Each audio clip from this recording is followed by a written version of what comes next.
UP में SIR का गिनती का चरण 6 जनवरी को खत्म हो गया है। अब दो प्रक्रियाएं एक साथ चल रही हैं, दावे और आपत्तियां। यह अवधि 6 फरवरी तक चलेगी। अगर कोई वोटर ड्राफ्ट वोटर लिस्ट से छूट गया है तो वो फॉर्म 6A के जरिए दावा कर सकता है। लिस्ट में जोड़े गए किसी भी गलत नाम के खिलाफ आपत्ति उठाने के लिए फॉर्म 7 भरना होगा। किसी भी वोटर की जानकारी एडिट करने के लिए फॉर्म 8 भरना होगा। एसआईआर पर और क्या बोले उत्तर प्रदेश के मुख्य चुनाव अधिकारी नवदीप रेणु। एक महीने का समय है, 6 जनवरी से 6 फरवरी तक। दावा और आपत्तियां पीरियड का मतलब है, दावा मतलब वो लोग जिनका नाम ड्राफ्ट मतदाता सूची में नहीं आया है और उनका दावा है कि उनका नाम आना चाहिए, वो रहते हैं उत्तर प्रदेश में, यहाँ के वोटर बनना चाहते हैं, तो उनको फॉर्म 6 भरना है, वो दावा है।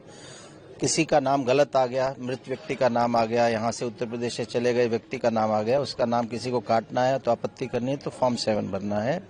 तीसरा महत्वपूर्ण कार्य इस समय होता है कि बहुत सी वोटर लिस्ट में हमारी गलतियां हैं, उसके नाम की स्पेलिंग सही नहीं है, किसी का जेंडर बदल दिया, रिलेशनशिप टाइप बदल दिया, उसको करेक्ट कराना चाहिए वोटर को खुद। ये राइट वोटर का है। फॉर्म 8 केवल वोटर भर सकता है, सो फॉर्म 8 भरना चाहिए संशोधन के लिए। ये एक महीना के अवधि में ये कार्य होना है। दूसरा जो समानांतर कार्रवाई ये हो रही है कि जो एन्यूमरेशन फॉर्म में जब लोगों ने अपना नाम भरा, साइन करके दिया तो मैपिंग नहीं की, यानी पिछला जो एसआईआर देश में हुआ 2002 से 2006 उसकी जो फाइनल इलेक्टोरल रोल है उसमें मतदाता को अपना नाम ढूंढना था या अपने माता पिता, दादा दादी, नाना नानी, इनमें से 7 में से किसी एक का नाम उस वोटर लिस्ट में ढूंढ के बताना था कि इस असेंबली सेगमेंट, इस पोलिंग स्टेशन, इस सीरियल नंबर पे हमारा नाम। इसको मैपिंग कहते हैं। 1 करोड़ 4 लाख लोगों ने मैपिंग नहीं की थी उत्तर प्रदेश में, उनको नोटिस जा रहे हैं। लगभग 2 करोड़ 22 लाख ऐसे लोग हैं जिन्होंने मैपिंग तो की लेकिन गलत हो गई। जैसे नाम पिता का वोटर लिस्ट में आज सुरेंद्र है, उन्होंने मैपिंग करके राजेंद्र के साथ मैप कर दिया है तो इसको जो नेम मिसमैच हो गया। इसी तरह एक है कि आयु, जो उन्होंने जिसको अपना पिता बताया आज की तारीख में उनका और उनके पिता की एज में 15 साल से कम का अंतर है, तो स्वाभाविक है एक प्रश्न उठता है कि क्या ये वाकई इनके पिता हैं।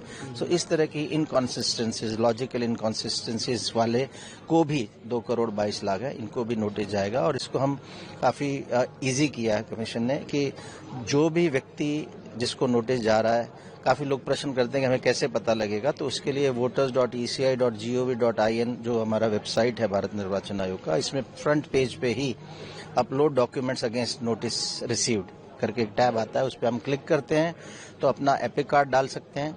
एपिक कार्ड डालते ही वो थ्रो करता है कि नहीं अभी आपका नोटिस आया है या नहीं आया। और इसी तरह अगर आपको नोटिस आ गया है तब आप नोटिस डालेंगे तो ऑप्शन देता है आपको डॉक्यूमेंट्स अपलोड करने के, उसमें आप अपने डॉक्यूमेंट्स अपलोड कर सकते हैं। ऐसा इलेक्टर जिसका जन्म 1 जुलाई 1987 से पहले हुआ है उसको अगर नोटिस मिलता है तो उसको केवल एक डॉक्यूमेंट अपलोड करना है स्वयं के लिए। ऐसा इलेक्टर जिसका जन्म 1 जुलाई 1987 से 2 दिसंबर 2004 के बीच में हुआ है, ऐसे इलेक्टर को 2 डॉक्यूमेंट्स अपलोड करने, एक स्वयं के लिए, एक अपने माता या पिता में से किसी एक के लिए। ऐसा वोटर जिसका जन्म 2 दिसंबर 2004 से ज्यादा बाद में हुआ है यानी युवा है, उसको 3 डॉक्यूमेंट्स अपलोड करने, एक स्वयं के लिए, एक अपने माता के लिए और एक पिता के लिए। और वो डॉक्यूमेंट्स का लिस्ट क्या डॉक्यूमेंट्स है हम नोटिस में साथ दे रहे हैं। तो काफी कुछ काम तो घर बैठे आप अपना डॉक्यूमेंट्स अपलोड करके कर सकते हैं। और हमारा प्रयास ये होगा कि व्यक्तिगत सुनवाई में कम से कम लोगों को हम बुलाएं, खासकर कोई बीमार है, वृद्ध है, महिला है, किसी छोटे समय के लिए कहीं बाहर गया है तो उनके परिवार का कोई सदस्य भी आ जाए। इम्पोर्टेंट ये है कि डॉक्यूमेंट्स आए, एक डॉक्यूमेंट्री एविडेंस हो जिससे आपकी genuineness of the इलेक्टर prove. Sir एक चीज कितने नोटिस गए और आप बोल रहे थे 2 करोड़ ज्यादा। हमने लगभग अभी एक लिमिट ये लगाई कि एक AERO, assistant electoral registration officer, एक दिन में 150 से ज्यादा वोटर्स को नोटिस ना दे। तो इसी क्रम में लाखों की संख्या में हमारे नोटिस निर्गत हो गए हैं। 14 तारीख को पहले दिन हमने नोटिस निर्गत किया था, जो आज सुनवाई का पहला दिन है 21 जनवरी का। और आज और कल हम देखेंगे किस तरह की व्यवस्था रहती है और उसके हिसाब से व्यवस्था में अगर कोई कमी पाई जाएगी तो हम उसमें संशोधन करके उसको दुरुस्त करेंगे। कोशिश ये रहेगी कि इस सिस्टम, हमारी प्रोसेस को एफिशिएंट बनाए, वोटर्स को कम से कम प्रॉब्लम हो, उसके रहते हमारे पास डॉक्यूमेंट्स आ जाए, ऐसा प्रयास करेंगे। सब शिफ्टिंग के लिए जब फॉर्म 6 अब भर रहे हैं, मान लीजिए इनोवेशन जो नहीं भर रहा है, तो वो फॉर्म कंप्लीट भरने के बाद क्या घर पे ऑटोमेटिकली पहुंच जाएगा वोटर कार्ड? हाँ जी, हाँ, जो फॉर्म 6 है ये नए वोटर के लिए है और ऐसे वोटर्स के लिए भी है जो वोटर्स थे पहले, किसी गलती से उनका नाम एन्यूमरेशन फेज में कट गया, ऐसे वोटर्स भी फॉर्म 6 ही भर रहे हैं। और ऑनलाइन जो व्यवस्था है हमारी, उसमें जब फॉर्म 6 भरने जाते हैं तो एक ऑप्शन आता है कि whether you are new elector और elector existed before SIR 2026।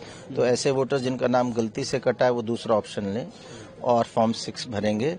Form 6 भरने के बाद अगर आपने करेक्ट एड्रेस दिया, करेक्ट पिन कोड दिया, तो आपके घर बैठे बैठे आपको एपिक कार्ड, जो फिजिकल हमारा PVC एपिक कार्ड, वो आएगा। इसके अलावा जब भी हम फॉर्म 6 भरें या कोई भी फॉर्म भरें तो एक रेफरेंस आईडी आता है। उस रेफरेंस आईडी को नोट करना बहुत जरूरी है, बिकॉज आप जब हफ्ता 10 दिन बाद आप चेक करें, उस रेफरेंस आईडी से वो एक आपको बता देता है कि आपका फॉर्म केवल सबमिशन स्टेज पे है, या आपका फॉर्म BLO के पास चला गया, या आपका फील्ड वेरिफिकेशन कंप्लीट हो गया, या आपका फॉर्म एक्सेप्ट हो गया। और ये voters.eci.gov.in और एक बहुत अच्छा ऐप है जो सबको यूज करना चाहिए, ECINET। ये ऐप इतना अच्छा है कि इसमें आपको कंप्यूटर भी आपके हाथ में है, उसी से फॉर्म भरें, उसी से डॉक्यूमेंट्स अपलोड करें, उसी से आप अपने BLO का मोबाइल नंबर पता कर सकते हैं, उसी से आप अपने BLO से बात करना तो उसमें बुक कॉल विद BLO करके एक ऑप्शन है। सो BLO को निर्देश है कि 48 आवर्स में आपको कॉल बैक करे। और अगर इसके बावजूद कोई शिकायत है, BLO फोन नहीं उठता, तो हमने सारे 403 इलेक्टोरल रजिस्ट्रेशन ऑफिसर्स के एक्स हैंडल बना दिए, उसको COUP के एक्स हैंडल से हमने पब्लिश कर दिया। सारे 75 जिला निर्वाचन अधिकारियों के एक्स हैंडल बना दिए, उसको पब्लिश कर दिया। और इसका काफी लोग सदुपयोग कर रहे हैं, जो टेक सेवी हैं, जो एक्स पे जो लोग हैं वो ट्वीट कर रहे हैं, तो हम लोगों को भी पता लग रहा है, इलेक्शन कमीशन को, कि किस विधानसभा में शिकायतें ज्यादा हैं। इसके अलावा हमारा NGSP पोर्टल है जो ECINET में भी शिकायत भी कर सकते हैं। तो सारी व्यवस्थाएं हैं, बस ये हमें पब्लिक तक पहुंचाना है, जिससे वो घर बैठे अपनी शिकायतें, अपनी समस्याएं हम तक पहुंचा दें और हम उनको दूर करेंगे। जिन लोगों का नाम मेरा एक है कि अभी भी क्या 5-6 हार्ड कॉपी दे सकते हैं लोग जिनका नाम पहले? बिल्कुल, बहुत अच्छा प्रश्न आपने पूछा है। दोनों ऑप्शन है। हार्ड कॉपी में हमने सभी BLOs के पास दे रखा है। हार्ड कॉपी जो मैंने जैसे बताया, पोर्टल voters.eci.voters.gov.in, उस पे लेफ्ट में ओपनिंग में फॉर्म 6 में आप डाउनलोड कर सकते हैं। डाउनलोड करके भर के उसको अपने BLO को रिसीव करा के रसीद जरूर ले लें, ये कर सकते हैं। अच्छा, एक चीज बताइए, जो लोग छूट जाएगा जी, जो पिछले SIR में नाम था 2002 से 2004 जो 6 हुआ, उसमें नाम था, इस बार देखिए, पहली बात तो वोटर लिस्ट में नाम नहीं आया तो आप सिटीजन नहीं रहेंगे, ऐसा तो कोई नहीं है। वोटर लिस्ट में नाम लाना वॉलंटरी प्रोसेस है। बहुत से ऐसे सिटीजन हो सकते हैं जो फॉर्म 6 नहीं भरेंगे, तो वो वोटर्स नहीं बनेंगे। जहां तक आपने प्रश्न पूछा कि उनका नाम कट गया तो उनको फॉर्म 6 भर देना चाहिए।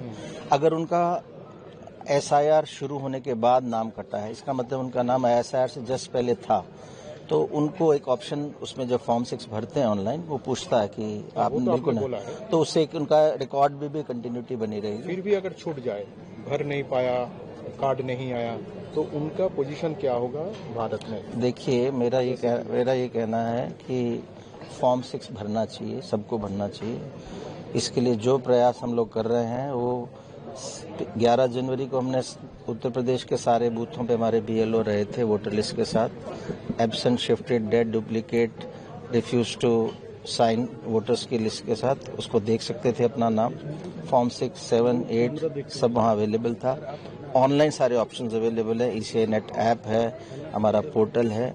तो पहला स्टेप तो हमारे वोटर्स को लेना है कि अपना नाम फॉर्म 6 को स्वयं भर सकते हैं।